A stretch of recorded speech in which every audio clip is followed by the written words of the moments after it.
তো আজকে আমাদের 2026 সালের ডাব্লিউবিপি কেপি পরীক্ষার প্রাচীন ভারতের ইতিহাসের 5 নম্বর ক্লাস। তোমরা যারা আমাদের ক্লাসে নতুন তাদের বলে দিই, আমরা 2026 সালের ডাব্লিউবিপি কেপিকে টার্গেট করে জিকের একদম অধ্যায়ভিত্তিক ক্লাস করাচ্ছি প্রত্যেকটা সাবজেক্টের। এর আগে আমাদের প্রাচীন ভারতের ইতিহাসের 4টে ক্লাস অলরেডি কমপ্লিট হয়ে গেছে। তোমরা সেই ক্লাসগুলো দেখে নিতে পারো, তার লিঙ্ক ডেসক্রিপশনে পেয়ে যাবে, অথবা আমাদের চ্যানেলের যে প্লেলিস্ট আছে ডাব্লিউবিপি কেপি 2026 আমার একটা প্লেলিস্ট আছে, সেখানে তোমরা সমস্ত ক্লাসগুলো পরপর দেখতে পারবে। আমরা অলরেডি ভূগোল মানে ভারতের ভূগোলের প্রায় কমপ্লিট করে দিয়েছি, আর কয়েকটা ক্লাস দিলেই কিন্তু সেটা কমপ্লিট হয়ে যাবে। আর তার পাশাপাশি আমরা ইতিহাসটা কমপ্লিট করছি। আমাদের প্রাচীন ভারতের ইতিহাসের আর কটা ক্লাস আর রয়েছে সেটা দিলেও কমপ্লিট হয়ে যাবে। তারপরে আমাদের যখন ওই দুটো কমপ্লিট হবে, তারপরে আমরা সেই সমস্ত চ্যাপ্টার থেকে এমসিকিউ প্র্যাকটিস করব। দেখো, থিওরি পড়ার পাশাপাশি এমসিকিউ কিন্তু প্র্যাকটিস করতে হবে। প্র্যাকটিস না করলে সেটা কিন্তু কোনো রকমের ফল দেবে না। থিওরি যতই পড়ো, কিন্তু এমসিকিউ প্র্যাকটিস করতে হবে। আমরা কিন্তু সেভাবেই এমসিকিউ প্র্যাকটিস করব। যখন আমাদের ভারতের ভূগোলটা পুরো শেষ হয়ে যাবে, প্রাচীন ভারতের ইতিহাস পুরো শেষ হয়ে যাবে, এমসিকিউ প্র্যাকটিস করব। তার পাশাপাশি আমাদের মধ্য ভারতের ইতিহাস, আধুনিক ভারতের ইতিহাস, তারপরে পশ্চিমবঙ্গের ভূগোল, পলিটি, ইকোনমি, যে সমস্ত সাবজেক্টগুলো রয়েছে সেগুলো কিন্তু অল্টারনেটিভভাবে আমরা পরীক্ষার আগে কমপ্লিট করিয়ে দেবো। ঠিক আছে? আর তোমাদের অবশ্যই বলবো, কিন্তু তোমরা প্রথম ভিডিওগুলো দেখে আসো। যারা এই ক্লাসে নতুন তারা কিন্তু আগের ক্লাসগুলো দেখো, কারণ প্রত্যেক জিনিসই কিন্তু একটু ধাপে ধাপে তোমাদের এগোতে হবে, একবারে কিন্তু হয় না। সবে কিছু কিন্তু ধাপে ধাপে এগোলে তোমাদেরই সুবিধা হবে। ঠিক আছে? তাহলে ক্লাসগুলো পরপর বুঝতে পারবে। আর তোমাদের বলবো, তোমরা কিন্তু অবশ্যই চ্যানেলটাকে ফলো করে রাখো এমন ধরনের কন্টেন্ট দেখার জন্য। ঠিক আছে? আর তোমরা যারা অন্যান্য পরীক্ষারও প্রস্তুতি নিচ্ছ, তোমাদের জন্য কিন্তু আমি মাঝে মাঝে গুরুত্বপূর্ণ ক্লাসগুলো দিই, সেগুলোও কিন্তু অবশ্যই ফলো করো। আর আজকের ক্লাসটা শুরু করছি। আর তোমরা কোন কোন টপিকগুলো চাও যে পার্টিকুলারলি আমি এই টপিকটা থেকে কিছু গুরুত্বপূর্ণ প্রশ্ন প্র্যাকটিস করিয়ে দিই, কিংবা সেই টপিকটা আলোচনা করে দিই আগে, তোমরা কিন্তু সেটা আমাকে কমেন্ট করে জানাতে পারো। ঠিক আছে? তো শুরু করছি আজকের ক্লাস। তোমরা ক্লাসটা সম্পূর্ণ দেখো। আজকের ক্লাসটা অতটা বড় হবে না, কারণ আজকের ক্লাসটা, টপিকটা বলে দিই। আজকের ক্লাসের টপিকটা কি? আজকের ক্লাসের টপিক হচ্ছে মৌর্য বংশের যে পরবর্তী বংশগুলো রয়েছে সেগুলো আলোচনা করব। মানে মৌর্যোত্তর বংশ, মানে মৌর্যোত্তর যে সময়টা রয়েছে, মানে মৌর্য বংশের পরে যে সমস্ত রাজবংশগুলো ছিল সেগুলো কিন্তু আজকের ক্লাসে সম্পূর্ণ শেষ করব। মৌর্য বংশের পর এবং গুপ্ত বংশের আগে যে সমস্ত বংশগুলো ছিল সেগুলো কিন্তু আজকের এই ক্লাসে আলোচনা করে সম্পূর্ণটা আজকে কভার করব। ঠিক আছে? তো শুরু করছি আজকের ক্লাস। দেখো, প্রথমে চলে এসেছি আমরা শুঙ্গ বংশ। মৌর্য বংশের পর আসছে শুঙ্গ বংশ। দেখো, মৌর্য বংশ পতনের পর মগধের সিংহাসনে শুঙ্গ বংশের রাজত্ব শুরু হয়। এটি ছিল একটি শক্তিশালী ব্রাহ্মণ রাজবংশ। ঠিক আছে? এর প্রতিষ্ঠাতা কে ছিল? শুঙ্গ বংশের। শুঙ্গ বংশের প্রতিষ্ঠাতা ছিল পুষ্যমিত্র শুঙ্গ। পুষ্যমিত্র শুঙ্গ কে ছিল? তিনি ছিল কিন্তু, এটা বলছি দেখো পরের পয়েন্টে লেখা আছে, সময়কাল ছিল আনুমানিক 185 খ্রিস্টপূর্বাব্দ থেকে 73 খ্রিস্টপূর্বাব্দ। যদি বলে প্রতিষ্ঠা কত সালে হয়, তাহলে কিন্তু হবে 185 খ্রিস্টপূর্বাব্দ। ঠিক আছে? সময়কাল এতটা। 185 খ্রিস্টপূর্বাব্দের শেষে যে আমরা আগের ক্লাসে দেখেছি যে মৌর্য সাম্রাজ্যের শেষ সম্রাট কে ছিল? বৃহদ্রথ। এই যে বৃহদ্রথের যে প্রধান সেনাপতি ছিল পুষ্যমিত্র শুঙ্গ। এই প্রধান সেনাপতি পুষ্যমিত্র শুঙ্গ বৃহদ্রথকে হত্যা করে এবং শুঙ্গ বংশের প্রতিষ্ঠা করেন। ঠিক আছে? আমরা দেখলাম কি, মৌর্য বংশের শেষ সম্রাট বৃহদ্রথ, তার প্রধানমন্ত্রী কে ছিল? প্রধান সেনাপতি পুষ্যমিত্র শুঙ্গ। এই পুষ্যমিত্র শুঙ্গকে হত্যা করে কিন্তু শুঙ্গ বংশের প্রতিষ্ঠা করে। ঠিক আছে? এবার আমাদের দেখতে হবে প্রধান শাসকগণ কে কে ছিল। দেখো, প্রথম হচ্ছে পুষ্যমিত্র শুঙ্গ। তিনি ছিল কিন্তু এই শুঙ্গ বংশের শ্রেষ্ঠ বীর। তিনি দুবার অশ্বমেধ যজ্ঞ করেছিলেন এবং বিখ্যাত ব্যাকরণবিদ পতঞ্জলি তার যজ্ঞের প্রধান পুরোহিত ছিলেন। এই পয়েন্টটা কিন্তু ভালো করে দেখবে। দেখো, ডাব্লিউবিপি কেপি 2025-এ কিন্তু প্রশ্নপত্র বেশ স্ট্যান্ডার্ড হয়েছে, সেক্ষেত্রে তোমাদের একটুখানি কিন্তু ভালো করে পড়তে হবে। তারপরে ছিল অগ্নিমিত্র। পুষ্যমিত্র শুঙ্গের পর অগ্নিমিত্র। পুষ্যমিত্রর পুত্র অগ্নিমিত্র সিংহাসনে বসেন। মহাকবি কালিদাসের বিখ্যাত নাটক মালবিকাগ্নিমিত্রমের যে নায়ক, তিনি কিন্তু এই অগ্নিমিত্র। এটা কিন্তু মাথায় রাখবে। তারপর হচ্ছে ভাগভদ্র। এটা মোটামুটি দেখে রাখবে, ততটা গুরুত্বপূর্ণ নয়। এরপরে আছে দেবভূতি। এটা মনে রাখবে জাস্ট কি, যে ইনি কিন্তু শুঙ্গ বংশের শেষ সম্রাট ছিলেন। মৌর্য বংশের শেষ সম্রাট আমরা দেখলাম বৃহদ্রথ, তার শুঙ্গ বংশের হচ্ছে দেবভূতি। ঠিক আছে? এটা মাথায় রাখবে।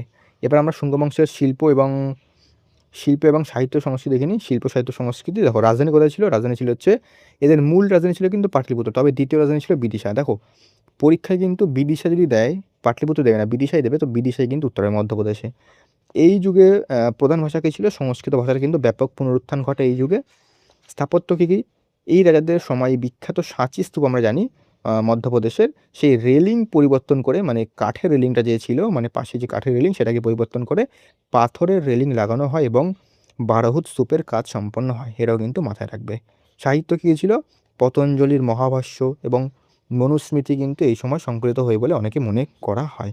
তবে দেখো এই সমস্ত দেবে না পরীক্ষায়, তোমাদের দেবে জাস্ট এই মহাভাষ্য কার লেখা? উত্তর হবে পতঞ্জলি, ব্যাস এটা মনে রাখবে। ঠিক আছে? তো আমাদের শুঙ্গ বংশ শেষ হয়ে গেল। দেখো শুঙ্গ বংশ থেকে মোটামুটি এখান থেকেই প্রশ্ন দেয়, এর বাইরে থেকে দেয় না। সেক্ষেত্রে তোমরা এগুলোই কিন্তু ভালো করে রিভাইজ করতে থাকবে। ঠিক আছে? তারপরে চলে এসে আমাদের একটা ছোট্ট একটা রাজবংশ, মানে এখান থেকে ছোট্ট, বেশি অত কিছু দেয় না। সেটা হচ্ছে আমাদের কি?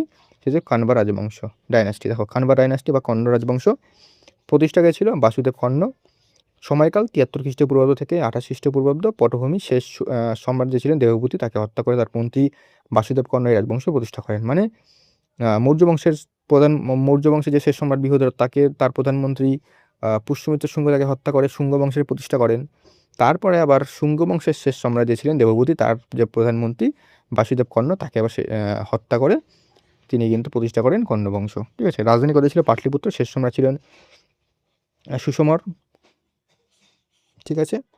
পতন সাতবাহন বংশের প্রতিষ্ঠাতা শিমুক শেষ রাজা সুসমনকে পরাজিত করেন এবং বংশের প্রতিষ্ঠা করেন। মানে হচ্ছে এই যে কণ্ড বংশের পরে আসে আমাদের সাতবাহন সাম্রাজ্য, সাতবাহন। ঠিক আছে? সাতবাহন, এই সাতবাহন বংশের যে প্রতিষ্ঠাতা শিমুক, এই শিমুক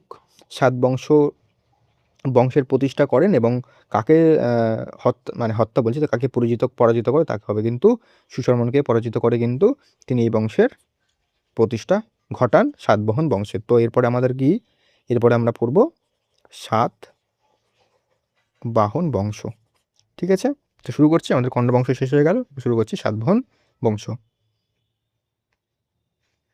দেখো এটা কিন্তু খুব গুরুত্বপূর্ণ, সাতবাহন সাম্রাজ্যটা কিন্তু অত্যন্ত গুরুত্বপূর্ণ, এখান থেকে কিন্তু প্রশ্ন দেবেই দেবে। সাতবাহনরা দক্ষিণ ভারতের মূল অন্ধ্র এবং মহারাষ্ট্র অঞ্চলে থাকতেন, সবচেয়ে শক্তিশালী রাজবংশ ছিল। তো এখান থেকে দিতে পারে যে, ধরো একটু ডেপথ জিজ্ঞেস করলো, তো বলতে পারে যে সাতবাহনরা মূলত কোন অঞ্চলের ছিল? উত্তরে কিন্তু অন্ধ্র এবং মহারাষ্ট্র। পুরাণ অনুযায়ী এদের অন্ধ্রভিত্র বলা হয়। এটা কিন্তু অত্যন্ত একটা গুরুত্বপূর্ণ পয়েন্ট। পুরাণ অনুযায়ী সাতবাহনদের কি বলা হতো? অন্ধ্রভৃত্য। ঠিক আছে? এটা কিন্তু অত্যন্ত গুরুত্বপূর্ণ, এটা কিন্তু অবশ্যই মাথায় রাখবে। সাতবাহন বংশের প্রতিষ্ঠাতা কে ছিলেন? সাতবাহন বংশের প্রতিষ্ঠাতা ছিলেন শিমুক, খুব গুরুত্বপূর্ণ।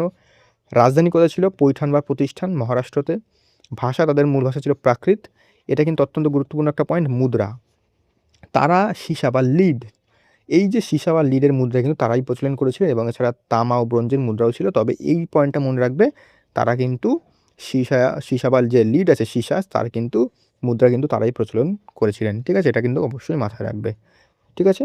তো এবার আমরা আলোচনা করব এই যে সাতবাহন রাজবংশের শ্রেষ্ঠ শাসক গৌতমীপুত্র সাতকর্ণী। দেখো তিনি ছিলেন এই রাজবংশের শ্রেষ্ঠ রাজা। তার কথা কোথা থেকে আমরা জানতে পারি? তার কথা আমরা জানতে পারি নাসিক প্রশস্তি থেকে। ঠিক আছে? এটা জাস্ট মাথায় রাখবে, আর কিছু পড়তে হবে না। উপাধি, তাকে একো ব্রাহ্মণ, এই উপাধিটা কিন্তু খুব গুরুত্বপূর্ণ, এটা মাথায় রাখবে। ক্ষত্রিয় দর্পমান মর্দন, খুব গুরুত্বপূর্ণ। ত্রিসমুদ্রতয় পিতবাহন, এই তিনটে উপাধি কিন্তু মাথায় রাখবে। এই তিনটে উপাধি দিয়ে বলতে পারে এটা কার উপাধি? উত্তর হবে কিন্তু গৌতমীপুত্র সাতকর্ণী। তিনি শক রাজা নহপানকে পরাজিত করেছিলেন। এটাও কিন্তু দেখে রাখবে, এটাও কিন্তু ইম্পর্টেন্ট। ঠিক আছে? তো এখান থেকে কিন্তু এই ধরনের প্রশ্নই দেবে, এর বাইরে কিন্তু কিছু দেবে না। এবার আমরা চলে আসি গুরুত্বপূর্ণ কিছু অন্যান্য রাজা দেখে নিই এই রাজবংশের। প্রথম সাতকর্ণী, তিনি দক্ষিণা পথপতি ও অপ্রতিরোহত চক্র উপাধি গ্রহণ করেন। তিনি 2টি অশ্বমেধ যজ্ঞ করেছিলেন। হলো, তিনি একজন কবিরাজা ছিলেন। তার বিখ্যাত গ্রন্থ গাথা সপ্তশতী প্রাকৃত ভাষায় রচিত। এই বইটার নাম বিখ্যাত, যে গ্রন্থটা কে লিখেছিল এটা কিন্তু নামটা মনে রাখবে, যজ্ঞশ্রী সাতকর্ণী। এই রাজবংশের শেষ শক্তিশালী রাজা ছিলেন তিনি, এবং তার মুদ্রায় জাহাজের ছবি পাওয়া গেছে, যা সমুদ্র বাণিজ্যের প্রমাণ দেয়। এটা কিন্তু মাথায় রাখবে। ঠিক আছে? আমি জানি যে এই যে উপাধিগুলো রয়েছে, নামগুলো একটু বেশ কঠিন টাইপের, মানে মনে রাখা একটু চাপ, তাও তোমাদের কিন্তু এগুলো একটু মাথায় রাখতে হবে, কারণ এখান থেকে কিন্তু পরীক্ষায় অবশ্যই প্রশ্ন দেয়। তারপর এখান থেকে দেখতে পারো গুরুত্বপূর্ণ পয়েন্টটা দিয়ে দিয়েছি আমি। সাতবাহন রাজারা তাদের নামের আগে মায়ের নাম ব্যবহার করতেন, যেমন গৌতমীপুত্র, বশিষ্ঠীপুত্র। ঠিক আছে? ভারতের প্রথম ব্রাহ্মণ ও বৌদ্ধ সন্ন্যাসীদের কর্মক্র জমিদান করেন। জমিদান করার প্রথা এরাই শুরু করেছিলেন, এবং অমরাবতী স্তূপ এবং কার্লের বৌদ্ধ চরিত্র এই যুগে নির্মিত হয়। যদিও আমরা একটু দেখবো এখান থেকে, দেখো আমি দিয়ে দিয়েছি সাতবাহনের স্থাপত্য কী কী রয়েছে। কাল্লের চৈত্য, এটা কোথায়? মহারাষ্ট্রতে। অমরাবতী স্তূপ রয়েছে, সাঁচির স্তূপের তোরণ, গুহা স্থাপত্য যেমন ভাজা, তারপরে কানহেরি এবং নাসিক গুহা সাতবাহন স্থাপত্য উল্লেখযোগ্য নিদর্শন, এগুলো দেখে রাখবে। অমরাবতী শিল্পরীতি, সাতবাহনদের পৃষ্ঠপোষকতা, দক্ষিণ ভারতের এই স্বতন্ত্র শিল্পরীতি বিকাশ ঘটেছিল। এই আমলের স্থাপত্যে ইট ও পাথরের পাশাপাশি প্রচুর পরিমাণে সাদা মার্বেল ব্যবহার করা হতো। জাস্ট এই পয়েন্টটা মনে রাখবে, বাকি এগুলো দিয়ে বলতে পারে যে এগুলো হচ্ছে কোন আমলে তৈরি করা হয়েছিল বা কাদের স্থাপত্য, তো এগুলো কিন্তু মাথায় রাখবে যে সাতবাহনদের। ঠিক আছে, চলে আসি এবার আমাদের শক বংশ। দেখো, মৌর্য পরবর্তী যুগের ভারতে আক্রমণকারী বিদেশি শক্তিগুলির মধ্যে শক ছিল অন্যতম প্রধান। তারা মধ্য এশিয়া থেকে ভারতে এসেছিল। আদি বাসস্থান কোথায় ছিল শকদের? মধ্য এশিয়া। ঠিক আছে, শাখা, ভারতে শকদের 5টি শাখা ছিল, যার মধ্যে পশ্চিমী ক্ষত্রপ শাখাটা ছিল সবচেয়ে বেশি শক্তিশালী। বিখ্যাত শাখা কী ছিল? তক্ষশিলা, মথুরা, নাসিক এবং উজ্জয়িনী। ঠিক আছে, যেগুলো কিন্তু মাথায় রাখবে। তারপরে শেষ সম্রাট কে ছিল শকদের? এক সেকেন্ড, হ্যাঁ, রুদ্রদমন। ঠিক আছে, রুদ্রদমন 1 কিন্তু ছিল শকদের শ্রেষ্ঠ শাসক। তিনি ছিলেন উজ্জয়িনী শাখার কার্দমাগ্র বংশের রাজা। জুনাগড় শিলালিপি, এটি ভারতের প্রথম বিশুদ্ধ সংস্কৃত ভাষায় খোদাই করা দীর্ঘ শিলালিপি। এখান থেকে রুদ্রদমনের রাজ্য সম্পর্কে আমরা জানতে পারি, রাজ্য জয় সম্পর্কে আমরা জানতে পারি। তো যদি বলে রুদ্রদমন 1-এর যে কোথা থেকে আমরা জানতে পারি, উত্তর হবে জুনাগড় শিলালিপি। সুদর্শন রথ সংস্কার, মৌর্য সম্রাট চন্দ্রগুপ্ত মৌর্যের তৈরি গুজরাট সুদর্শন হ্রদ রুদ্রদমন নিজের খরচে কিন্তু সংস্কার করিয়েছিলেন। এটা কিন্তু মাথায় রাখবে, খুব গুরুত্বপূর্ণ পয়েন্ট এটা। ঠিক আছে, তিনি সাতবাহন রাজা বশিষ্ঠপুত্র পুলোমাইকে পরাজিত করেছিলেন। এটাও কিন্তু মাথায় রাখবে। শকাব্দ, শকাব্দ কি? যদি শকাব্দ, দেখো, যদিও শকাব্দ শকদের নামে পরিচিত, কিন্তু এটি শুরু করেছিলেন কুষাণ সম্রাট কনিষ্ক 78 খ্রিস্টাব্দে। শকরা এটি দীর্ঘদিন ব্যবহার করা, এর নাম হয় শকাব্দ। ঠিক আছে, এটা জাস্ট মাথায় রাখবে। পতন, দেখো পতন, এক সেকেন্ড, হ্যাঁ, দ্বিতীয় চন্দ্রগুপ্ত, যার টাইটেল হচ্ছে বিক্রমাদিত্য। আমরা গুপ্ত সাম্রাজ্য পড়ব পরবর্তী ক্লাসে। গুপ্ত সম্রাট দ্বিতীয় চন্দ্রগুপ্ত শেষ শক রাজা তৃতীয় রুদ্রসিংহকে পরাজিত ও হত্যা করে ভারতের শক শাসনের অবসান ঘটান। এই জয়ের পর তিনি শকারি উপাধি নেন। ঠিক আছে, এটা কিন্তু মাথায় রাখবে। চলে আসলে আমরা আমাদের শক বংশ শেষ। এবার আমাদের একটা খুবই গুরুত্বপূর্ণ বংশ, সেটা হচ্ছে কুষাণ সাম্রাজ্য। এটা কিন্তু খুব গুরুত্বপূর্ণ। ঠিক আছে, কুষাণরা ছিল মূলত মধ্য এশিয়ার ইউচি জাতির একটি শাখা। দেখো, এইটা কিন্তু অবশ্যই মাথায় রাখবে, ইউচি জাতি। ঠিক আছে, এটা মাথায় রাখবে। তারা ভারতের শাসনকাল ছিল অত্যন্ত গৌরবময়। এই নামটা কিন্তু মনে রাখবে। ঠিক আছে, প্রতিষ্ঠাতা কে ছিল? প্রতিষ্ঠাতা ছিল হচ্ছে খুজুলো খিতপিসেস, বিমা খিতপিসেস। তিনি ভারতের প্রথম স্বর্ণ মুদ্রা প্রচলন করেন এবং শিবের উপাসক ছিলেন এবং মুদ্রায় মহেশ্বরের ছবি থাকতো। ঠিক আছে, ভারতের প্রথম স্বর্ণ মুদ্রা প্রচলন করেন হচ্ছে কুষাণ বিমা খিতপিসেস। ঠিক আছে, রাজধানী, কুষাণদের প্রধান রাজধানী ছিল হচ্ছে পুরুষপুর, বর্তমানে পেশোয়ার। এটি দ্বিতীয় রাজধানী ছিল মথুরা। এটা কিন্তু দেয় যে কুষাণদের দ্বিতীয় রাজধানী কোথায় ছিল, উত্তর হবে কিন্তু মথুরা। প্রথম রাজধানী ছিল পুরুষপুর। ঠিক আছে, এগুলো কিন্তু একদম ভালো, এগুলো কিন্তু একদম মিস করা যাবে না। এই পয়েন্টগুলো থেকে কিন্তু ডাইরেক্ট পরীক্ষায় প্রশ্ন দেয়।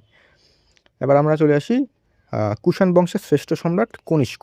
দেখো, রাজ্যাভিষেক ও শকাব্দ, দেখো কনিষ্ক 78 খ্রিস্টাব্দে সিংহাসনে বসেন এবং এই বছর থেকে শকাব্দ গণনা শুরু হয়। বর্তমানে এটি ভারতের সরকারি জাতীয় ক্যালেন্ডার। ঠিক আছে, উপাধি, তিনি দ্বিতীয় অশোক বলা হয় এবং এছাড়া তার উপাধি ছিল দেবপুত্র।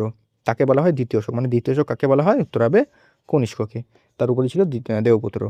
তারপর দেখো, চতুর্থ বৌদ্ধ সম্মেলন, আমরা যখন জৈন ধর্ম বৌদ্ধ ধর্ম পড়েছিলাম তখন এটা আমরা দেখেছিলাম। চতুর্থ বৌদ্ধ সম্মেলন কনিষ্কের রাজত্বকালে কোথায়? কুণ্ডলবনে, বিহারে চতুর্থ বৌদ্ধ সম্মেলন অনুষ্ঠিত হয়। এর সভাপতি ছিলেন বসুমিত্র। এই সম্মেলনে বৌদ্ধ ধর্ম হিন্দু এবং মহাযান এই দুই ভাগে বিভক্ত হয়। ঠিক আছে, এটা কিন্তু হয় কাশ্মীরে। ঠিক আছে, এটা মাথায় রাখবে যে কাশ্মীরে।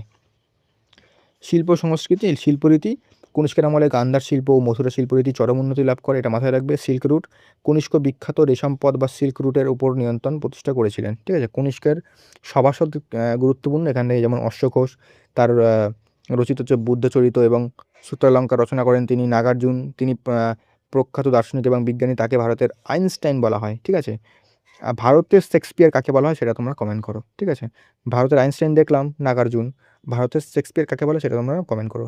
তার বিখ্যাত গ্রন্থ হলো মাধ্যমিক সূত্র। চরক, কনিষ্কের রাজ্য বৈদ্য বা চিকিৎসক, তার লেখা বিখ্যাত আয়ুর্বেদ গ্রন্থ হচ্ছে চরক সংহিতা। বসুমিত্র মহাবিভাষা গ্রন্থের রচয়িতা। যেগুলো কিন্তু মাথায় রাখবে, এখান থেকে কিন্তু প্রশ্ন ডাইরেক্ট দেবে। চলে এসে আমরা নেক্সট ইন্দো গ্রিক। দেখো, মৌর্য সাম্রাজ্যের পতনের পর উত্তর পশ্চিম ভারত আক্রমণকারী বিদেশি শক্তিদের মধ্যে গ্রিকই ছিল প্রথম। এরা মূলত ব্যাকট্রিয়া, বর্তমান আফগানিস্তান থেকে এসেছিল। ঠিক আছে, ব্যাকট্রিয়া কোথায়? বর্তমান আফগানিস্তান। এখান থেকে মাথায় রাখবে। ডেমেট্রিয়াস 180 খ্রিস্টপূর্বাব্দ তিনি প্রথম ভারত আক্রমণ করেন এবং পাঞ্জাব ও সিন্ধু অঞ্চল দখল করেন। তাকে ভারতের দ্বিতীয় আলেকজান্ডার বলা হয়। এটা মাথায় রাখবে। রাজধানী কোথায় ছিল? রাজধানী ছিল তাদের সকল, ঠিক আছে, বর্তমান শিয়ালকোট পাকিস্তানে। শ্রেষ্ঠ সম্রাট কে ছিল? মিনান্ডার। তিনি ইন্দো গ্রিকদের সবচেয়ে জনপ্রিয় শক্তিশালী রাজা ছিলেন এবং মিলিন্দ পানহ, এটা কি? এটি একটি বিখ্যাত বৌদ্ধ ধর্মগ্রন্থ, ঠিক আছে।